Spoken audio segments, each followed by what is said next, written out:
కాకినాడ జిల్లా జగ్గంపేట స్థానిక రావులమ్మ నగర్లోని ఎమ్మెల్యే క్యాంప్ ఆఫీసులో విలేకరుల సమావేశం ఏర్పాటు చేసిన జగ్గంపేట శాసనసభ్యులు జ్యోతుల నెహ్రూ ఈ కార్యక్రమానికి ముఖ్య అతిథిగా కాకినాడ జిల్లా బీజేపీ అధ్యక్షులు చిలుకూరి రామ్ కుమార్ హాజరయ్యారు. ఈ సందర్భంగా రామ్ కుమార్ మాట్లాడుతూ నెల రోజుల క్రితం ఎమ్మెల్యే జ్యోతుల నెహ్రూను కలవడం, ఆయన కేంద్ర సహకారంతో మోడల్ డిగ్రీ కాలేజ్ ల్యాబ్కు మరియు వాటికి అవసరమైన పరికరాల కోసం కేంద్ర ప్రభుత్వం నుంచి ఎస్పీఎంసీఎల్ నిధులు కేటాయించాలని కోరడం వెంటనే నిధులు రావడం జరిగిందని పనిచేసే నాయకుడు జ్యోతుల నెహ్రూ లాంటి వ్యక్తికి అన్ని విధాలా సహకరిస్తామని తెలియజేశారు. ఈ కార్యక్రమంలో ఎస్ఎస్ ఆపల్రాజు, మారిసిటి భద్రం, కొత్త కొండబాబు, బీజేపీ ఇన్ఛార్జ్ దాట్ల కృష్ణవర్మ, జిల్లా బీజేపీ ఉపాధ్యక్షురాలు కామినేని జయశ్రీ, దాసరి తమ్మన్న దొర తదితరులు పాల్గొన్నారు.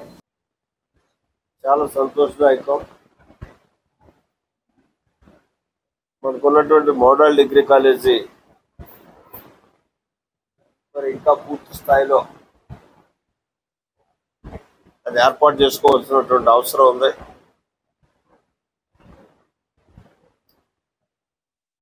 గతించిన ప్రభుత్వం అలసత్వం వల్ల ఆ మోడల్ డిగ్రీ కాలేజీ గత ప్రభుత్వంలో ఆనాడు 2019 ప్రభుత్వంలో ఎంతవరకు చేసామో అక్కడితో ఆగిపోయినటువంటి పరిస్థితి. దాన్ని మళ్ళీ తిరిగి ఇప్పుడు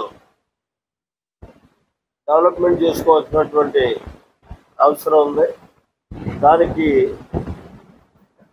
రామ్ కుమార్ గారు ప్రత్యేకంగా మన మోడల్ డిగ్రీ కాలేజీని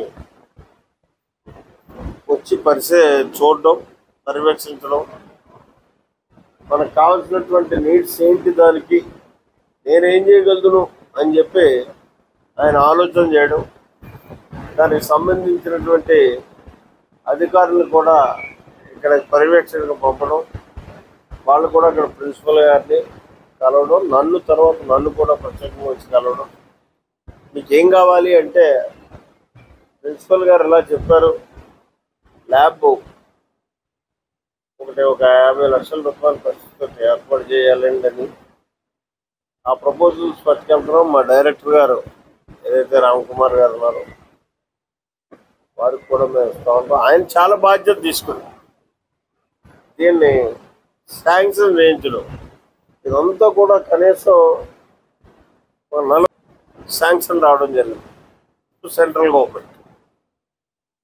అయితే దాన్ని గత 2014 నుంచి 19 లోపల చంద్రబాబు నాయుడు గారిని తీసుకురావడం, శంకుస్థాపన చేయించడం, 1 ఇయర్లో కాలేజీ భవనాన్ని, ఒక హాస్టల్ భవనాన్ని నిర్మాణం చేయించి దాన్ని ప్రారంభోత్సవం చేయించడం జరిగింది. ప్రభుత్వం అన్నది కంటిన్యూస్ ప్రాసెస్. మనుషులు మారుతుంటారు, పార్టీలు మారుతుంటాయి తప్పించి ప్రభుత్వం ఇది కంటిన్యూస్ ప్రాసెస్. మరి ఆ ప్రభుత్వం గత 5 సంవత్సరాలు కూడా నిర్వీర్యం చేసి డెవలప్మెంట్ అన్న దాన్ని ఏ ఉద్దేశంతో అయితే ఇక్కడ మనకు ఆ మోడల్